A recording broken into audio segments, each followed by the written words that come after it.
Germany ಪ್ರವಾಸದಲ್ಲಿರುವ ರಕ್ಷಣಾ ಸಚಿವ ರಾಜನಾಥ್ ಸಿಂಗ್ ಪಶ್ಚಿಮ ಏಷ್ಯಾದಲ್ಲಿ ನಿರ್ಮಾಣವಾಗಿರುವ ಪರಿಸ್ಥಿತಿಯಿಂದ ಹಾರ್ಮುಜ್ ಜಲಸಂಧಿಯಲ್ಲಿ ಉಂಟಾಗಿರುವ ಬದಲಾವಣೆ ಭಾರತದ ಸುರಕ್ಷತೆ ಹಾಗೂ ಆರ್ಥಿಕ ಸ್ಥಿರತೆಯ ಮೇಲೆ ನೇರ ಪರಿಣಾಮ ಬೀರುತ್ತಿದೆ ಎಂದು ಅಭಿಪ್ರಾಯಪಟ್ಟಿದ್ದಾರೆ.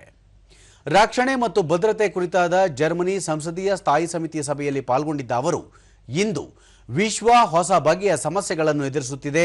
ಅನೇಕ ರೀತಿಯ ಪರಿವರ್ತನೆಗಳು ಪರಿಸ್ಥಿತಿಯನ್ನು ಮತ್ತಷ್ಟು ಜಟಿಲಗೊಳಿಸಿದ್ದು ಸಮರ್ಥವಾಗಿ ಎದುರಿಸಬೇಕಾಗಿದೆ. ರಕ್ಷಣೆ ಮತ್ತು ತಂತ್ರಜ್ಞಾನ ವಲಯದಲ್ಲಿ ಭಾರತ ಜರ್ಮನಿಯ ನಡುವೆ ಸಹಭಾಗಿತ್ವ ವಿಸ್ತರಿಸುವ ಅಗತ್ಯವಿದೆ ಎಂದು ಹೇಳಿದರು. ಭಾರತೀಯ ಸಮುದಾಯದೊಂದಿಗೆ ಸಂವಾದ ನಡೆಸಿದ ರಾಜನಾಥ್ ಸಿಂಗ್, ಭಾರತ ಅತಿ ವೇಗವಾಗಿ ಬೆಳೆಯುತ್ತಿರುವ ಆರ್ಥಿಕತೆಯನ್ನು ಹೊಂದಿದೆ. ಪ್ರಸಕ್ತ ವರ್ಷದಲ್ಲಿ ಭಾರತ ಜರ್ಮನ್ ರಾಜತಾಂತ್ರಿಕ ಸಂಬಂಧ 75 ವರ್ಷಗಳನ್ನು ಪೂರೈಸುತ್ತಿದೆ.